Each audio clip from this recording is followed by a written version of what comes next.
Good afternoon, everybody. My name is Jo, and I'm one of the client engagement consultants at AKG. Thank you for joining. A couple more people may be joining as we move through.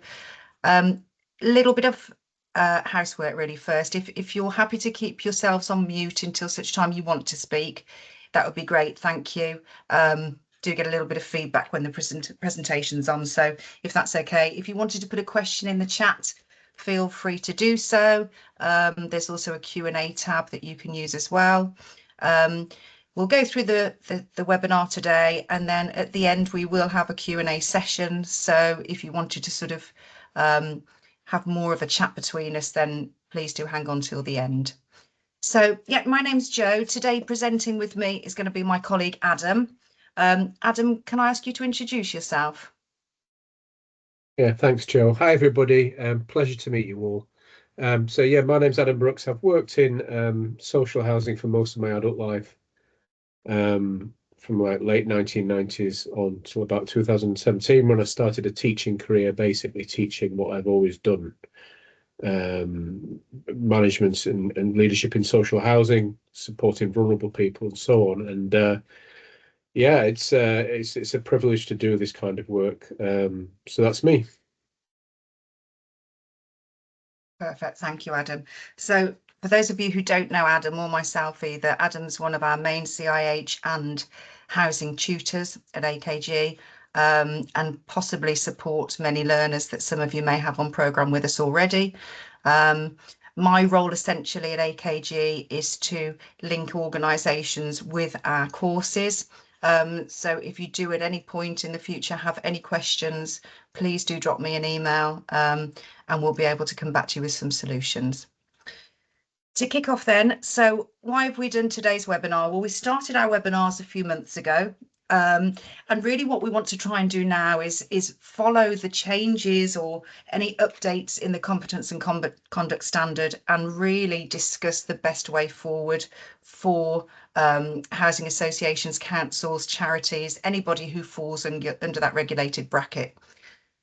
So recent changes that you may have heard really gave us more clarity on who might be in scope for a qualification, but also what sort of qualifications or courses are actually going to be covering competency and conduct and will be effectively authorised by the regulator. So I want to concentrate on those qualifications today as much as anything else, but also to look at those pathways. So who do you have who potentially might be in scope within your organisation at the moment? What level are they at currently, and how can we move them forwards? We really do at AKG like to think about the progression of a learner, not simply who's in scope, let's make sure they get their glossy certificate. It's more about that learning journey right from the start, to ensure that the journey that they've got is right for them, but also the organisation. We're acutely aware that many of you struggle with time. How do we get our heads around that? How do we best make use of the time of a programme and get the most out of it as well for the journey of the learner? So we're also going to be having a look at what that journey looks like, and Adam is kindly going to go through an example with you, so you can see the sort of topics that are learned, what the outcomes are, how that supports your organisation. In brief then, competence and conduct standard is stating that housing managers and housing executives are needing to have either a level 4 or a level 5 qualification of some kind. That some kind was a little bit woolly for quite a while. Now we've got a little bit more clarity. You'll see on the screen there, and I don't want to sort of verbatim follow a screenshot by any stretch of the imagination, but qualifications wise, there's always been a little tricky. Qualifications in themselves usually mean something like a CIH certificate, a qualification perhaps like an HND, or something that's an outcome of going to university. But of course, now we hear that apprenticeships are also included within that qualification stance, which is a great outcome to hear. The difficulty was in the beginning, of course, when everybody thought it had to be only a CIH qualification, or something that was going to be heavily funded, was how we're going to pay for this. Organisations such as yourselves, philanthropic organisations, as stretched as it is, and it's difficult to try and forecast funding, not knowing the numbers of people who are likely to be in scope for a qualification. Now that we've got more clarity and we know that apprenticeships are going to be in scope, the great thing is that they're funded predominantly by the levy. We'll talk about levy funding a little bit later on as we go through the webinar, but it means that that cost for an organisation can be covered to a certain extent, rather than having to only use a qualification, which sometimes can cost thousands and thousands per learner. So all good stuff. The details on the screen that we've got, I will be sending out after the webinar in a flyer to anybody who's joined, so you'll be able to see the sort of qualifications that are now recognised. So timelines and requirements then. As you probably know, from October 26, so in a year's time, there will be either a 3 or a 4 year window for organisations to ensure that their staff are compliant. For larger organisations, 1,000 units or more, 3 years. And as you can see on the screen, for smaller registered providers with less than 1,000 units will be 4 years. So there is time. And the great thing about that is that if we are looking at possibly an apprenticeship route, which of course saves on funding, we've got the time to do that. Typically, apprenticeships are a longer course and take more time out of the day than perhaps a standard qualification would. But because the time scale is there, we've got the time scale to use for apprenticeship teaching. Okay, so really I'm going to be handing over to you now, Adam, but our stance on this is that why not use that levy pot? What can we do to ensure that you're not having to spend too much money with standalone qualifications? At AKG, we've embedded a CIH Level 4 certificate to the Senior Housing and Property Management Level 4 apprenticeship. This means it's a double course, a double outcome, but it means that levy funding can be used. It's the only qualification that we at AKG embed. We don't embed a level 5 CIH, and we can't embed the level 4 maintenance CIH either. I know that some providers do, but from experience and having previously embedded these qualifications, we've realised that actually the outcomes aren't good for a learner. A level 4 maintenance certificate for CIH does not embed well to the apprenticeship because the topics effectively are very, very different. There's very little that aligns, and it ends up being a double course and taking a very, very long time. Similarly, the level 5 CIH certificate doesn't embed well to the apprenticeship, and it's kind of an oxymoron really, doing a level 4 apprenticeship and then a level 5 CIH embedded. So the maintenance certificate and CIH level 5 certificate or diploma will remain separate for ourselves, but the level 4 certificate, where there's the largest amount of people in scope within industry, we can embed to the apprenticeship. Adam, is it all right if I hand over to you and you can tell us a little bit more about that? So I'm going to put myself on mute and move on to the next slide for you. Fantastic. Thanks, Jo. Thank you. Oh, thank you. So, hi everybody. So let me speak about in more depth about the actual level 4 program. I mean, so at level 4, it is at a CIH qualification. The level is pitched at management level. You know, substantive management roles in housing, and it is about, so there's an emphasis then on leading teams confidently and managing day-to-day operations effectively. So that should tell you that the qualification does a few things. It basically gives a wider, the big picture of housing. It will give your teams, your managers, you know, the an overall picture of the context of housing practice, which is everything from how housing markets work, how all the different tenures work together, how local authorities and housing associations work together, what these different organisations are all about: local authorities, housing associations, private, and how owner occupation is organised and legislated for in this country.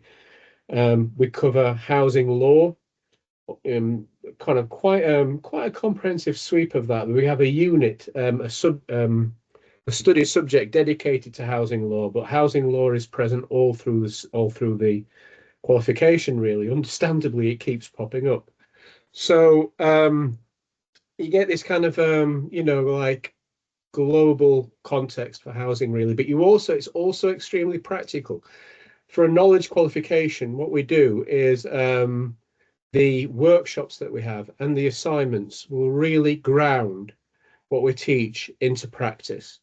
So, the concepts, the theory, whatever it is we're looking at, we're always encouraging learners, as I say, in the sessions and in the assignments, to think, well, how do you translate this into practice? How do you make this a reality? How are you going to make this a positive difference both for you and for your organization? Okay, so it's very, very, oh, yeah, we've moved forward a slide. Better crack on. Sort of, oh, no, we've gone back. Sorry, Adam. I That's all thought that was right, my okay. cue. I do I apologise. thought you were giving me a hint. I thought, come on. Sorry. So, okay. No, So, I mean, it's very, time. very, no worries, very person focused. So it's very, we look at theory and concepts, but we never lose sight of what it's all about, of course, which is the people, the customers, the stakeholders, the staff, and so on. And so, we look a lot at the customer focus, customer relationships, and so on. And certainly what a great thing about the apprenticeship is you get the CIH knowledge qualification, basically these 6 subjects, but you also culminates in a final project at the end that will really test and grow your team's project development and project management skills. And your learners will then have to present their project to the apprenticeship endpoint assessor and have a professional discussion about it. So with the apprenticeship, you get the knowledge elements of the Chartered Institute of Housing qualification, all the stuff I've been talking about the detailed picture of housing context, but surrounding that are the apprenticeship standards, which are all about skills and behavior and more on knowledge as well. So what you get is a completely holistic professional education. Okay, which most employers should really recognize the value of. I mean, a professional qualification that not only recognizes knowledge, but recognizes that you have to do stuff with that knowledge, come through in skills and behaviors. So housing managers, it's for housing managers looking to develop leadership and operational management skills, especially those managing housing services, staff and projects within housing organizations, as to who it's for. So over here you see the key topics covered: legislation, regulation, responding to vulnerability, and so on, here in the middle of the screen.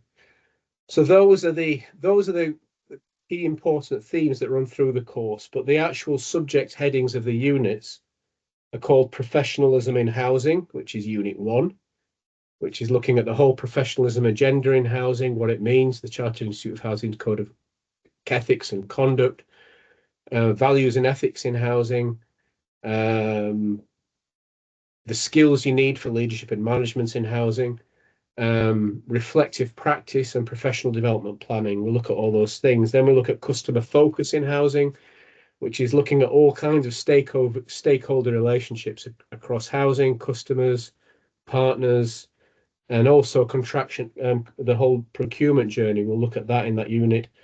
Then we'll look at housing law and regulation, which should speak for itself. Finance in housing, ditto. We'll look at how housing markets work and subsidy, whether it's directed to the individual or to the organisation. Budgets, how organisations manage their budget. Housing policy, how housing policy works in this country, how governments intervene and what for. And then the last thing people will look at is managing people, teams, and change, which is, as it sounds like, is a quite strong management and leadership focus, but very much grounded in housing practice. Okay, so Yeah, next slide, please, Joe. So yeah, 15 apprenticeship modules. So the apprenticeship consists of 15 apprenticeship modules, which, as I say, these are the ones that cover your skills and behavior areas. So things like integrity and ethics, professional development, negotiation and influencing, that kind of thing.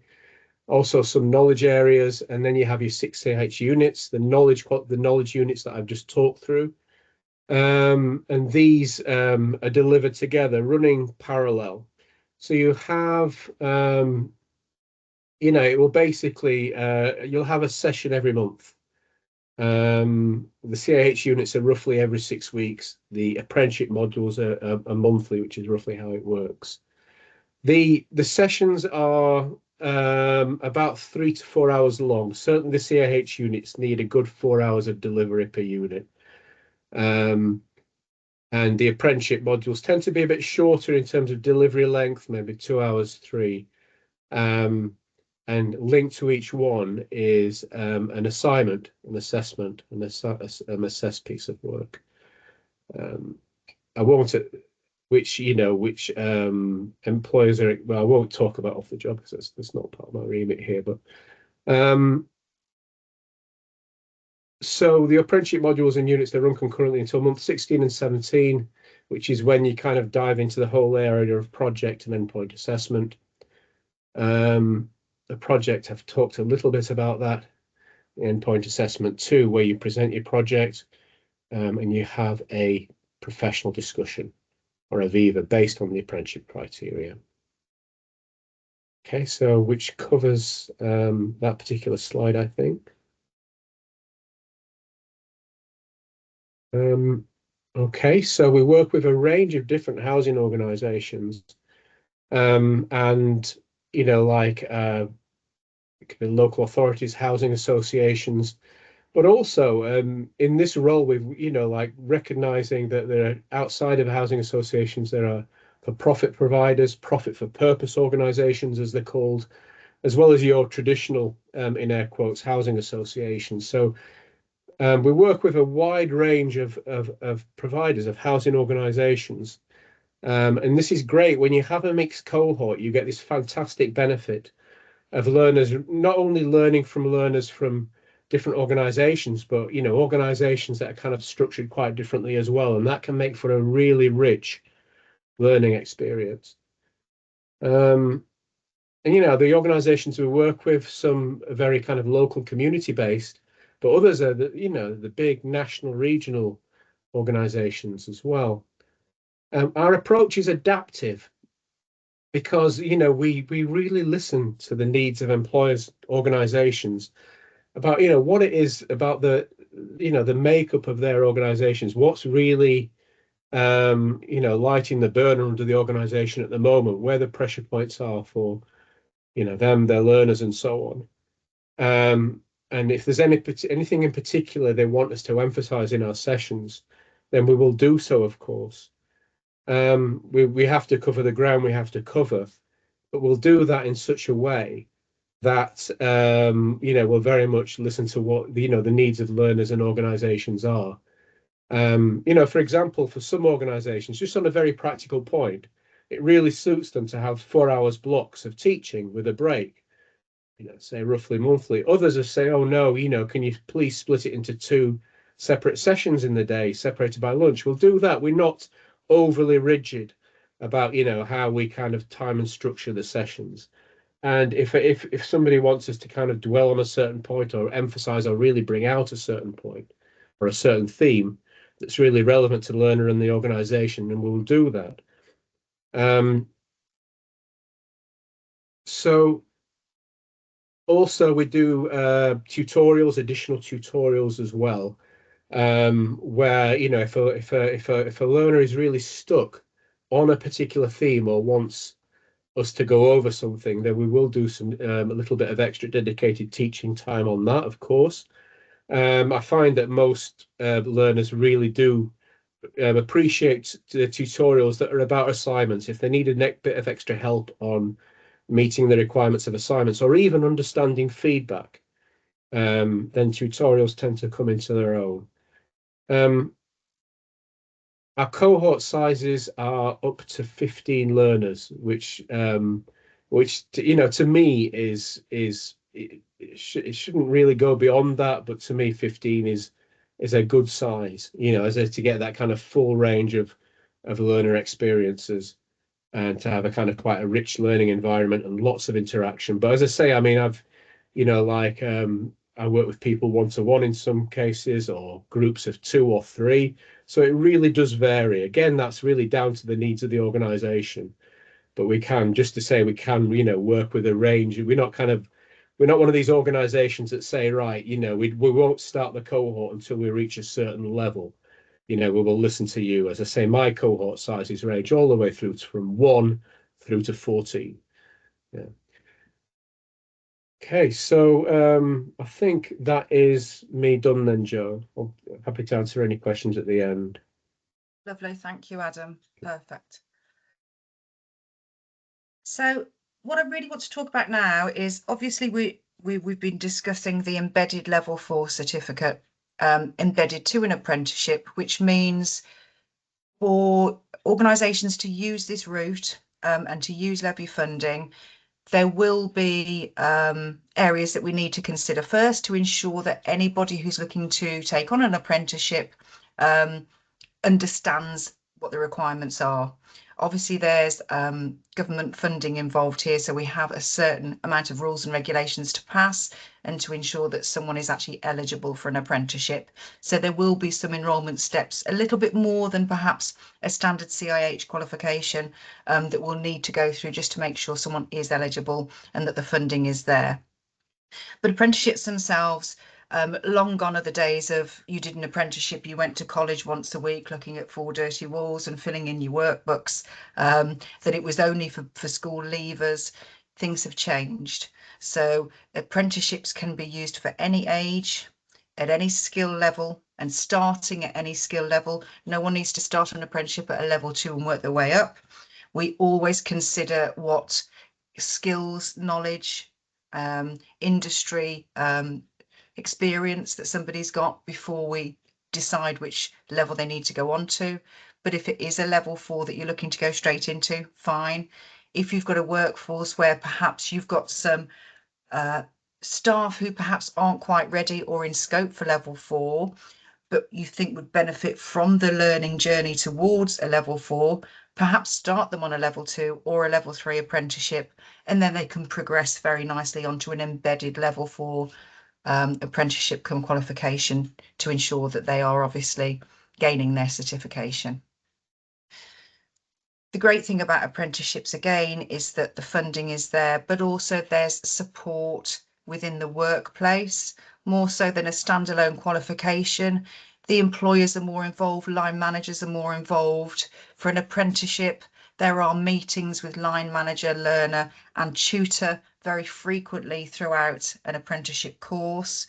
Not only is this because them's the rules with the funding, but because we care about the learner, we care about the organisation. We need to ensure that the learner understands where they're at on their programme, that the line manager also understands if the learner perhaps is behind or racing ahead, or is there a certain element or area of learning that that line manager believes the learner needs a little bit more time with.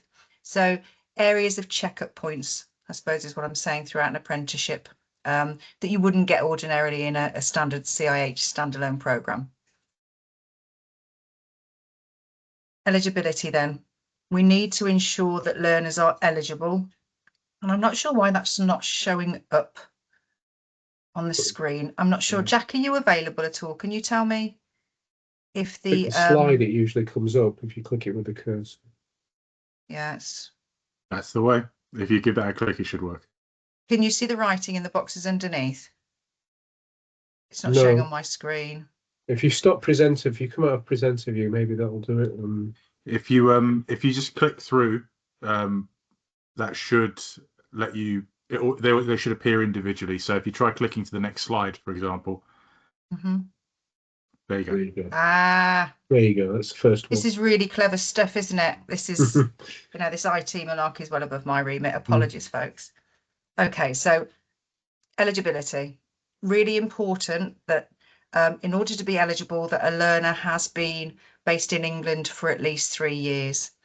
They also can't be in any other form of funded education. So if they're doing an HND at college or university, if they're doing some other form of funded learning, they won't be eligible for an apprenticeship. Fewer than 30 hours per week. So if somebody is part-time, it can be that they take on an apprenticeship. It just means that apprenticeship duration is obviously going to increase. So if someone's only doing half time, rather than this being an 18-month course, then you're going to be looking at, you know, probably over 3 years, which is a long time. So it's worth considering. We do pro rata it. So if someone's sort of working 3/4 time, then obviously that's still fairly doable. But I would say have a look at who your learners are. By all means, put forward to as part-time learners, and we'll talk to them about the duration. That said, there is a minimum duration for any apprenticeship of 12 months. So long as someone's been on programme for 12 months, they are eligible to go through to endpoint assessment. So even though someone's part-time, they may well race ahead and actually fully embrace it and actually complete sooner than their time anyway. But it is something to consider. Next point is then that they can't already be on a government funded programme. Not only are they not in full-time education, but they're not on a government funded programme because they wouldn't be eligible because these are government funded programmes. Also to note, a contract of employment for any learner that you put forward would need to be covering at least the term of the apprenticeship and endpoint assessment. So quite often we have people apply for an apprenticeship, they might be on a temporary contract, or they might have a contract that's only 12 months long and only renewable every 12 months. The contract of employment itself would need to at least cover the duration of the apprenticeship. We recommend those contracts are covered a couple of months after the duration of apprenticeship, just in case the learner falls behind, becomes poorly, has to have a break in their programme, or if they fail their assessment for any reason and need to resit it. Very rare. Our tutors are very good at making sure we do mock exams, making sure we're ready for people to go through endpoint assessment. So it is rare, but it can happen. So an extended contract of employment would be the best idea. Benefits then of an apprenticeship. I think, Adam, you covered most of these earlier, but it's a broader qualification. An apprenticeship itself, as Adam said, covers skills and behaviours as well as just that knowledge base that a standard qualification will offer. An apprenticeship encourages the learner to embed those skills within the workplace and to then show the tutor and express to the tutor and certainly endpoint assessors what that looks like. So what are your behaviours now that you've got the knowledge, we've taught you, you've gained the skills and you're using those skills in the workplace. Now show us what your behaviours are. How has that outcome benefited the organisation and yourself as an employee?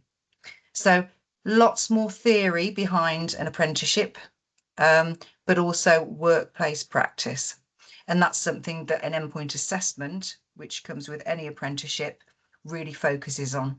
How is that working within practice? What are your skills and your knowledge showing us? What have you learned? How are you using that moving forwards? Also with apprenticeships and certainly at AKG comes a lot of wraparound support. So we have not only housing tutors such as Adam, but also peers who may be specialists in specific learning barriers perhaps, or any sort of learning need, or simply a different tutor. Sometimes it's good to mix it up. So we have a full array of learners who do use different tutors, who use different support tutors, anything really that benefits their progression and helps them succeed. There are also functional skills experts within AKG.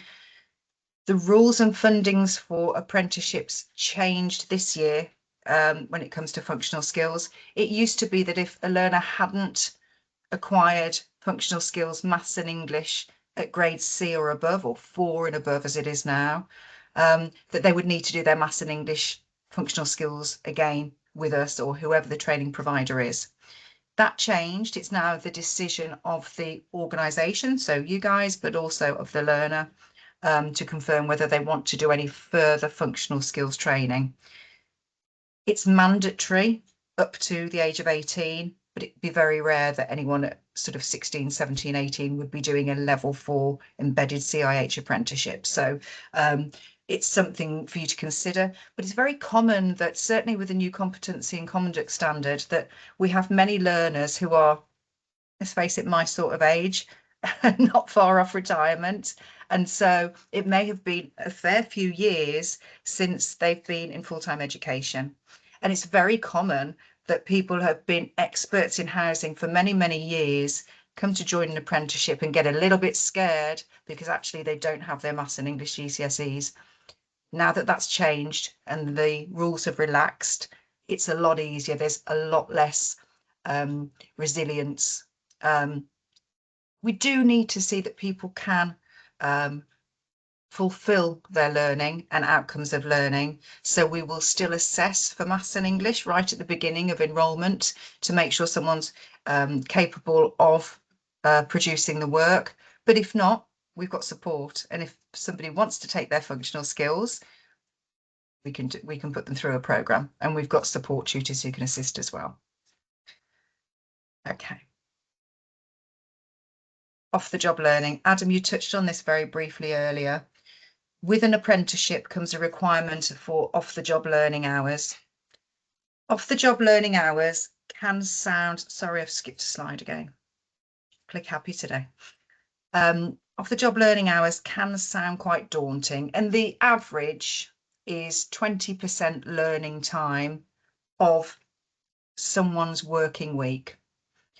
It equates roughly, if someone's full-time, to about 6 hours a week of learning. Each apprenticeship now, and again, the rules changed this year, each apprenticeship has a certain number of off-the-job hours allocated to them. And actually, competency and conduct standard does state that there needs to be, Adam, you might be able to tell me if I'm wrong, something like 121 hours must be covered of learning within the rules of competency and conduct. There's a lot more in an apprenticeship because it's a longer course. It's an 18-month course rather than a 12-month course. But off the job learning hours, roughly 6 hours a week. It sounds a lot, but that doesn't mean that someone has to be sat at a workstation or in a classroom for 6 hours a week or joining tutor sessions for 6 hours a week. Not at all. A lot of off the job learning hours is quite organic. I'm learning all the time. I learn every day, you know, reading the Grenfell Tower white paper.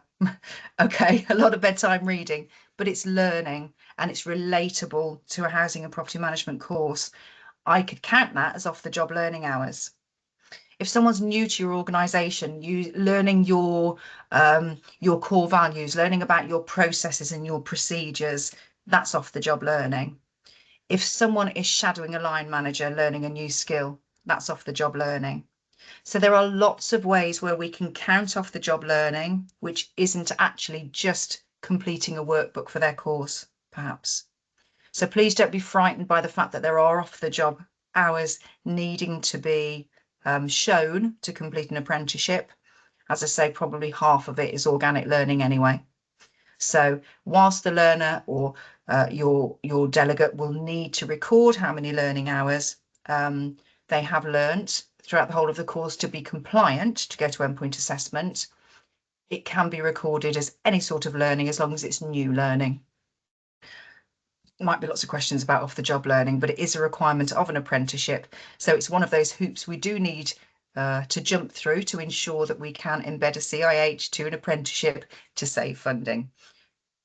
But do come back to me if you've got any questions about apprenticeships and those hoops we do need to jump through.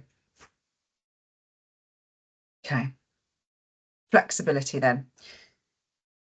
If we were looking at purely standalone CIH, level 4 certificate, level 4 maintenance, level 5 diploma, we would say putting someone onto programme and going through that enrolment is very swift and easy. It takes a little bit longer for an apprenticeship because we do need to jump through these eligibility hoops, but it only takes maybe 2 days longer, so it's not an issue. But we do have more flexibility with apprenticeships. As Adam said earlier, with apprenticeships and embedded apprenticeships, we can have much smaller cohorts. For CIH only standalone programs, we have to have a minimum number and have a certain size cohort. For the embedded level 4 apprenticeship, we can work on either enrolling your staff on a cohort if you'd prefer them to be enrolled at the same time, or they can be roll on, roll off, as we call it. So one person, one enrolment, anytime, any month is absolutely fine, because apprenticeships, we enroll per month, per day, per week, anytime at all, doesn't matter. It's only the CIH standalone that we have to onboard in a cohort.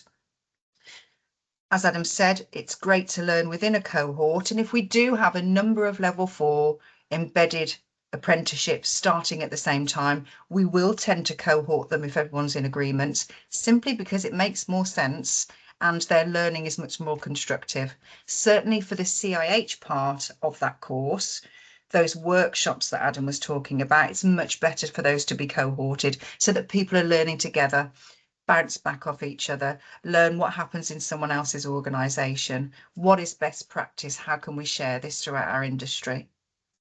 So whichever way you want to go, really, enrolment takes up to a week, shorter for a pure CIH standalone course, for the apprenticeship about a week for enrolment, but as I say, at any time, so we can take on 1s, 2s, whatever number you've got.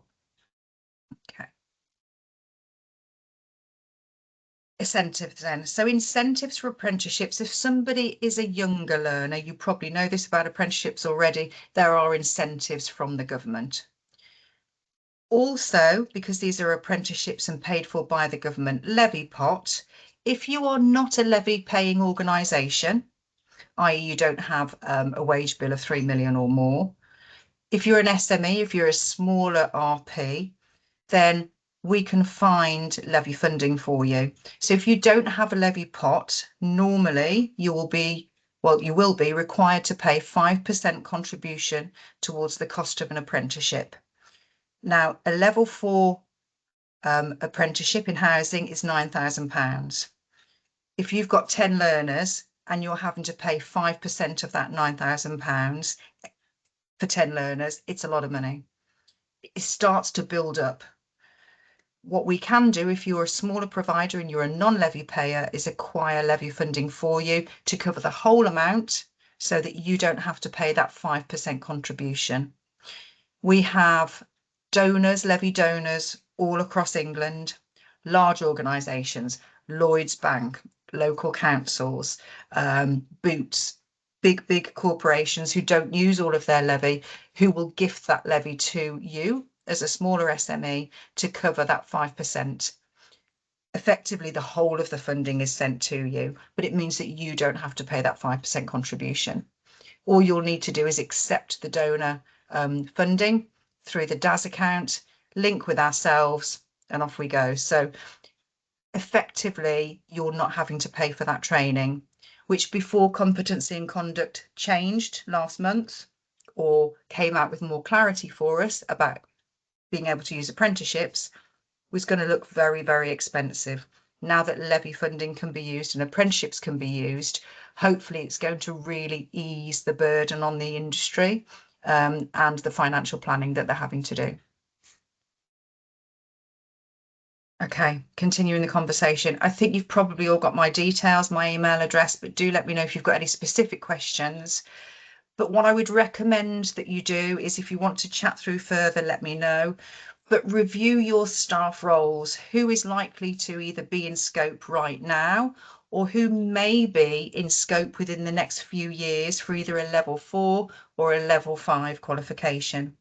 If you want to look at starting some of those on a level 3 or a level 2 and progressing to this level 4 embedded CIH programme, you know, that might be the best way for you. But identifying those gaps in learning early is something that we recommend you do.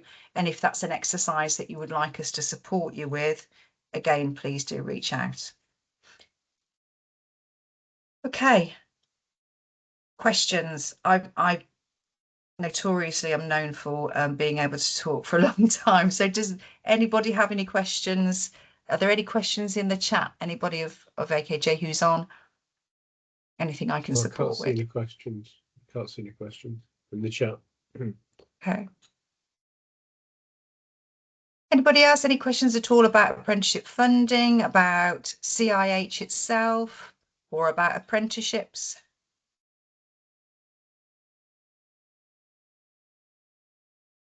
No? Melissa, did I see that you'd got a question earlier about I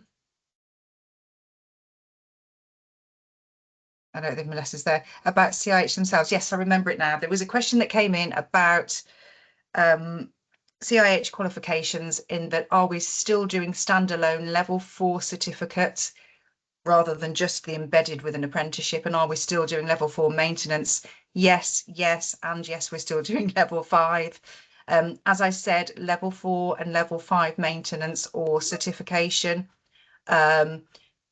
does need to be via a cohort. So we have to wait for a certain number to go onto a cohort before we can start them. For the maintenance certificate and for the diploma, for maintenance certificate, I believe we're going to have one starting now in December. I just need that confirmed. And I believe January, we've got a level 5 certificate cohort starting as well. So if anyone's got any delegates for either of those, then do let us know. And as I said earlier, if you do want to reach out and have a chat at all, or any support with looking at who might be in scope in your organisation, then yeah, please do reach out to us.